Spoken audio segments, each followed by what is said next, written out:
Quite often, we see quotes from and articles about the Silicon Valley Leadership Group on TV, in the Mercury News, and elsewhere. Who is this group, and are they working for those of us who live and work here? Stay tuned. Welcome to The Better Part, a program by and for seniors and devoted to exploring the many facets of those better years of our lives. The name of our program was inspired by a quotation from Robert Browning. Grow old along with me, the best is yet to be, the last of life for which the first was made.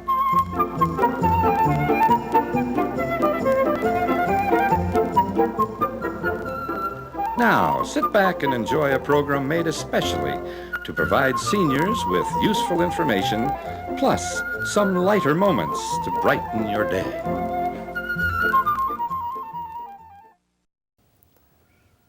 Our guest today is Carl Guardino, CEO of the Silicon Valley Leadership Group.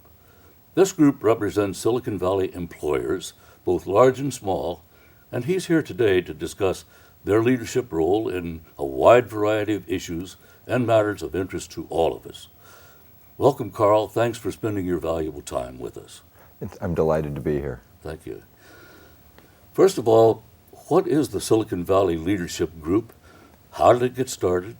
And how old is the organization? Well, Silicon Valley icon David Packard formed the Silicon Valley Leadership Group back in the summer of 1977 during an energy crisis and rolling blackouts that were plaguing California. He pulled together CEOs like Bob Noyce, the CEO and co-founder of Intel, Jerry Saunders, the CEO and co-founder of AMD, 30 others, at Ricky's Hyatt up in Palo Alto. Oh, yeah. And they came together and said, we are stronger when we work together, both for the economic health of our region and our state and our companies, but also for the quality of life of our workers. Absolutely. So in February of 1978, they formed the Silicon Valley Leadership Group. I see. Wonderful. Okay. When did you join the organization, and how long have you been their CEO? Well, the Leadership Group is now celebrating its 31st anniversary, and I have been with the organization in the capacity of CEO for 14 years. Prior to that, I was at Hewlett-Packard Company, and prior to Hewlett-Packard, I was Vice President of the Leadership Group for nearly 6 years. Oh. So I've been in an executive role with the organization 20 of its 31 years. Oh, congratulations. That's great. Thank you. I know that you have a very, very active website. What are some of the hot buttons that are highlighted on that leadership group website? Well, what we try to do is communicate not just with our members, but with the broader community, because Silicon Valley is only strong when all of our citizens and communities are strong. So we work primarily on policy and program issues that are going to strengthen our region and all of our communities. But we also do work just for the community. So right now, one of the items that you will find on our website at svlg.net is a charity race that we do annually on Thanksgiving morning called the Silicon Valley Turkey Trot.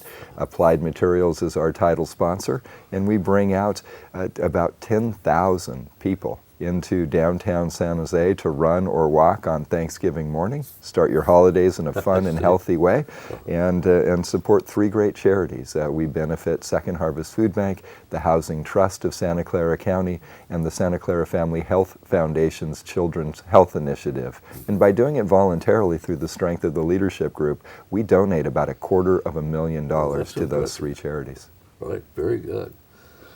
Well, I know that also one of the things that is highlighted on your website is transportation. It's among those hot button issues that you have highlighted, and that's certainly something that's important to all of us here in Silicon Valley. What would you like to say about some of those transportation issues, like bringing BART into San Jose, or the high-speed rail that's being discussed? Hybrid automobiles. There's all kinds of transportation issues that we need to address. And specifically on transportation, you've mentioned three: BART, high-speed rail, and electric vehicles, so I will cover those. The other issues that the leadership group tries to tackle, though, are about 8, and I'll just mention what those are. And I'll mention them in alphabetical order because, like our children, we never love one more than others. Okay. Education, energy, the environment, federal issues, healthcare, housing, tax policy, and transportation. You specifically asked about transportation, so I'll dive a little deeper there. You mentioned BART first. Yes, I think it's a vision of many in our valley that after a 50-year wait, we should have rapid rail that goes around the entire Bay Area. And it certainly is the will of the voters. In the year 2000, the Silicon Valley Leadership Group had the pleasure of leading a campaign in all of Santa Clara County to determine, do we care enough about bringing BART to Silicon Valley that we're willing to pay for it? A fair question to ask voters and taxpayers. They overwhelmingly agreed with 70% of the vote. 7 out of 10 voters not only said we want BART, but we're willing to pay the capital construction costs. Well, that was the capital construction, and the economy dipped. So in 2008, we went back to the voters just last November to ask, what about the funds to operate and maintain that 16.1 mile extension? And in spite of having the worst economy in the history to date of Silicon Valley, voters really have vision here, and they voted once again by more than 2/3 vote to again tax ourselves now, not only to build it, but to operate and maintain that line. Why is it so popular? From Gilroy, Morgan Hill, all the way to Palo Alto, Mountain View, and every city in between. Well, let's do the numbers. That 16.1 mile extension alone, within the first 10 years of operation, is going to be carrying 100,000 daily trips. Just on that one extension alone. Put that in perspective. I'm a big fan of Caltrain that runs from Gilroy to San Francisco. That entire line, 79 miles, carries 40,000 daily trips. I see. So you can kind of get the sense of how popular and well-used BART is. The second reason, though, is it combines those two great systems. The BART extension from the East Bay, coming from Fremont, with stations in Milpitas, downtown San Jose, and on to Santa Clara, actually will connect with Caltrain, platform-to-platform transfer, both in downtown San Jose by the HP Arena, and again in Santa Clara by Santa Clara University, so that we finally, after a 50-year wait, have achieved rapid rail around the Bay. Your second question was about high-speed rail. Yes, we co-led that statewide campaign as well for a $750 million high-speed rail network from LA to San Francisco. And just imagine downtown San Jose to downtown LA in 2 hours and 12 minutes. Right. That's the speed of high-speed rail. The greenhouse gases saved from a climate perspective and a renewable energy perspective are amazing. The speed is there, and the price per ticket is right too. Sure. That still has some hurdles to go because it's a very expensive endeavor, as you know. Electric vehicles. We're big fans of electric vehicles, as well as plug-in hybrid electric vehicles, because we want to be energy independent. We don't like other countries captivating the United States, and we want to have a cleaner environment as well. So we're doing a lot with companies like Better Place in Coulomb, who provide the infrastructure that electric vehicles will need. And we're working with electric vehicle manufacturers like Tesla and others to make sure that that those are available and accessible to the public. Right. And Tesla has decided to locate here as opposed to somewhere else, and that's good for our economy as well. It's good for our economy. It's good for our environment. Yes. Absolutely. Wonderful. I'd like to talk about another topic that may be a little bit touchy, but I'd like your perspective on it. The leadership group is pretty vocal about the H-1B visas that bring foreign workers into our local economy. And you also have a voluminous record of local companies shifting work to offshore locations, Southeast Asia, for example. Don't both of these take jobs from our local workforce? Let's comment on that. Sure, Carl, I'm glad you asked, because the opposite is actually true. And I think most people in Silicon Valley recognize that, but around our nation perhaps don't see that. So let's talk about the innovation economy here in Silicon Valley. 53% of our engineers helping our economy be successful, 53% of the engineers in Silicon Valley are foreign-born. 4 out of 10 of the CEOs and founders forming successful innovation economy companies here in Silicon Valley today are foreign-born. Nearly 60% of all the professors in United States universities teaching advanced technical degrees are foreign-born. The truth of the matter is, people immigrating to the United States has always been the strength of the United States. And it's only been in about the past 6 or 8 years that there's even been a cap on what you referred to, H-1B visas. Think about just real people. Andy Grove, co-founder of Intel, foreign-born. Right. Sergey Brin, co-founder of Google, foreign-born. Jerry Yahoo, co-founder, Jerry Yang, co-founder of Yahoo, foreign-born. That has always been our strength, making sure that the best minds are raised here, and that's why we do so much work around education of people born here in Silicon Valley and California, United States, but also attracting the best minds from around the world. We want to make sure we do that so that we can compete. In terms of companies having facilities and people around the globe, I think you referred to it as offshoring. The fact of the matter is 95% of the world's market is outside of the United States. We would be killing ourselves if we weren't competing in those markets. Surely. And we would lose because the United States isn't the only market. And if you're going to service and compete in those markets, you have to have facilities and people in those markets. The last study I've seen, by the way, about are we losing jobs when we offshore, it was between 2001 and 2006, so 6 years of data. When you looked at jobs by American companies around the globe and balanced that with jobs in America by foreign companies located here, there are more jobs inshored than offshored in the United States. And just think about it, Hitachi, Sony, the list goes on and on. Those are foreign companies with facilities here, just as we have our companies with facilities around the globe. Right. Even some of the automobile companies are here, located here as well. Absolutely, Right. yes. Okay. Very good, thank you. The other thing I think that's probably of a great deal of interest to our viewing audience is we are in the midst of one of the largest recessions that many of us can recall. A lot of the seniors out there were lived through and were a part of the Great Depression of the 30s.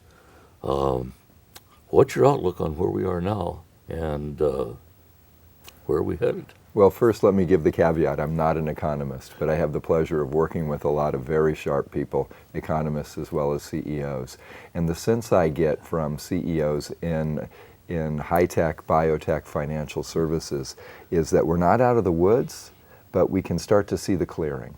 And so there are positive signs on the horizon. Here's the caveat to this. As we all know, the global financial crisis started in the United States this round as a housing crisis, and then a crisis in the financial markets. The concern, as we seem to be slowly climbing out of the housing and financial crisis, is that the commercial real estate market may be headed for tough times. If that happens, then we should expect another big dip. Hopefully it won't happen.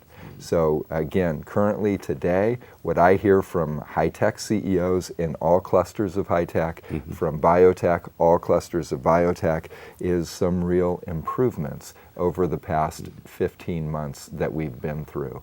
Let's just hope another shoe doesn't fall on the commercial real estate market. Right. And that certainly is a possibility. We've heard that on other programs as well. What can we as ordinary, hardworking citizens, what can we do to contribute to help us get out of the mess? Yeah, and it's amazing, isn't it? Because in some of these instances, the circumstances seem beyond our immediate control. But what we need to do is continue to do what Silicon Valley does best, which is innovate and create.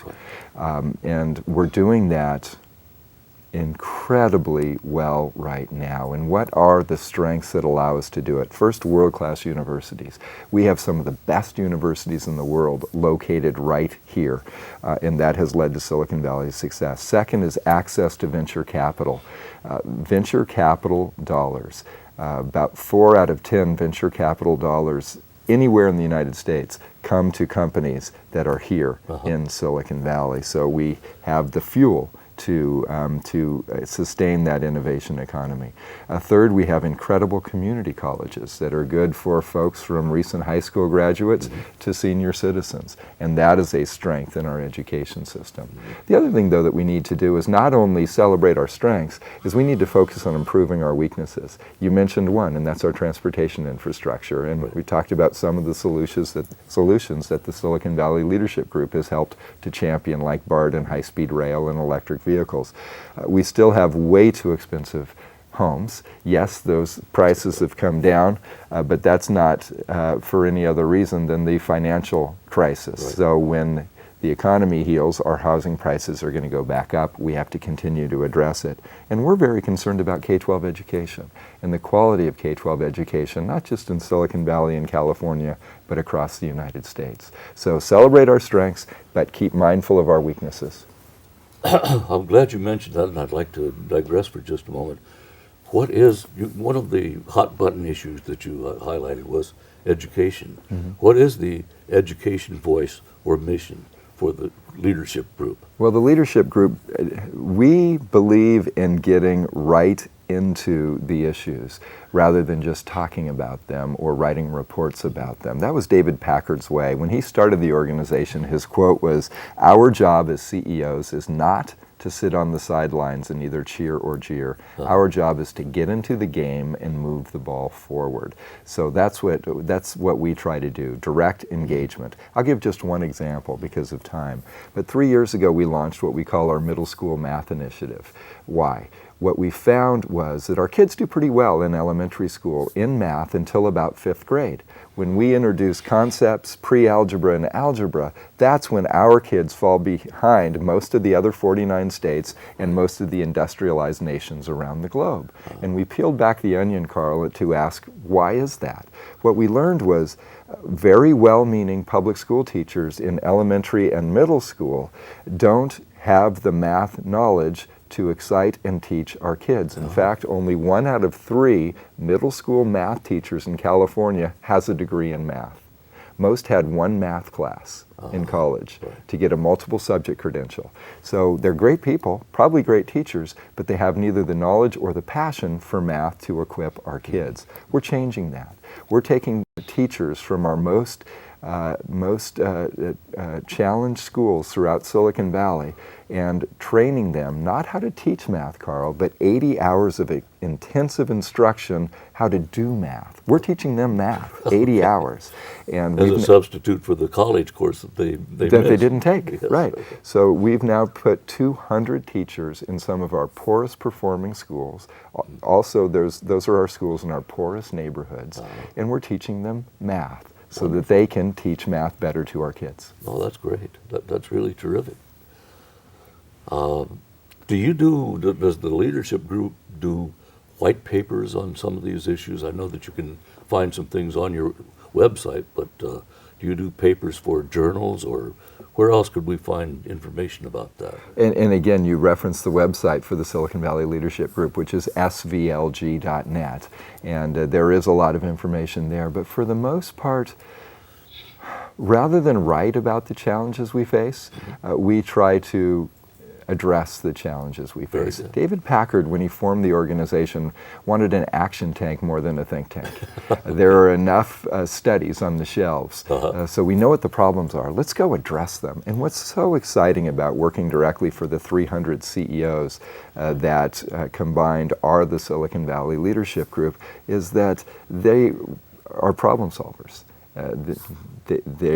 They don't look back, they look forward. They're not negative, they're positive, they're visionary and optimistic, and they want to solve problems. And that's why they get engaged in our work.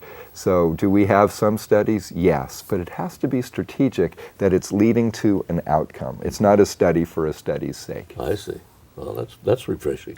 We think so. And you really do get these CEOs with their sleeves rolled up and active in the programs. We do. We have a philosophy with CEOs time because they're running global companies. Whether they're a large or small company, they're competing globally.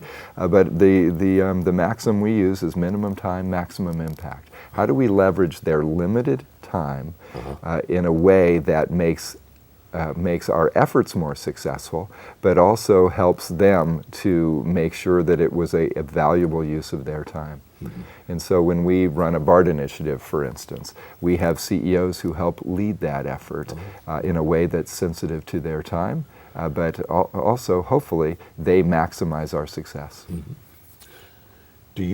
Does the organization have lobbying offices in Washington and Sacramento? Thank you. We have a full-time person in Sacramento. We don't have anyone in Washington, D.C.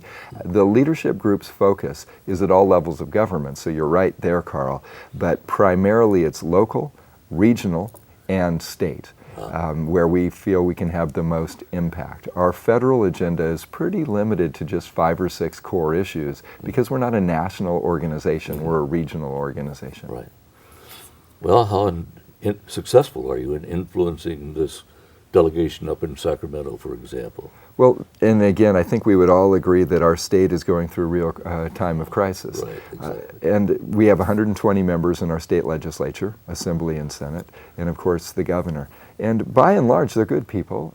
They were elected by all of us, and they're trying their best, but they don't have the tools they need in order to be successful. And that's why we are working with California Forward on governance reform and budget reform so that our legislators have the tools they need to be successful and lead. We want them to lead. We also want them to do it in a bipartisan fashion.